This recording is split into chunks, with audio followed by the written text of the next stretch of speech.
Hello friends, আজ সকাল সকাল চলে এলাম প্লে টার্ফে খিদিরপুরের স্মার্ট বাজারের ঠিক ছাদে, যেখানে চলছিল আমাদের উডল্যান্ডস হসপিটালের অ্যানুয়াল স্পোর্টস। আজ ছিল ক্রিকেট ম্যাচ, কিছুদিন আগে এখানেই হয়েছিল আমাদের ফুটবল ম্যাচ। সকাল 9টা থেকে খেলা স্টার্ট হওয়ার কথা ছিল, কিন্তু টাইমে কেউ না আসায় সবাইকে ফোন করে করে ডেকে নিয়ে আসা হচ্ছিল। কিন্তু প্রীতমদার ছিল অন্য চিন্তা, কোনো জার্সি নাকি তার গায়ে হচ্ছিল না।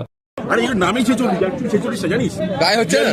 তাই তো যাচ্ছে অন্যদিকে মিলন আর বিশ্বজিৎ ডান্স করে মারামারি করে নিজেদের ওয়ার্ম আপ সেরে নিচ্ছে, আর এদিকে জগ্গুবাজি হাতে ফোন নিয়ে কিছু একটা করে যাচ্ছে। भाई पिए ये मैं तो काली वेट भाग के आया भाई, मैंने उठाया तो एकदम फुल स्पीड। इसीलिए तो चाय का अरेंजमेंट किया है। खाली हाथ कर देता। এরপর আমিও একটু প্র্যাকটিস করে নিলাম।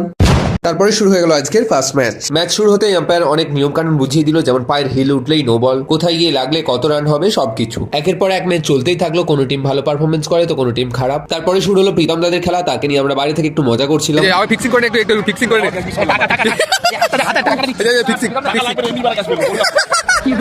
अबे ये रुको, पैसा दे रहा हूँ मैच हरवाने के लिए। अबे এই তো সুন্দর আউট করতে পারেনি প্রীতম দা। শাবাশ শাবাশ। আমি খালি লাস্টের খেলা আমি খেলি, এটা আমি বলছি, এটা 2 বছর রেকর্ড বলছে।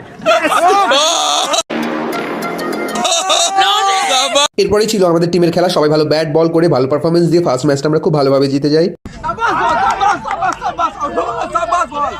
তারপরে লাঞ্চ নিয়ে চলে আসি হসপিটালে, সেখানে সবাই একসাথে বসে লাঞ্চ করে একটু কাজ করে আবার চলে যাই সেকেন্ড ম্যাচ খেলতে। বাকিরা সবাই মাঠে বসে তাদের লাঞ্চ সেরে নিয়ে শুরু হয়ে গেল সেমিফাইনাল। চলে এসেছি, এখন গোল পোস্ট নেই, এখন কি বাহার।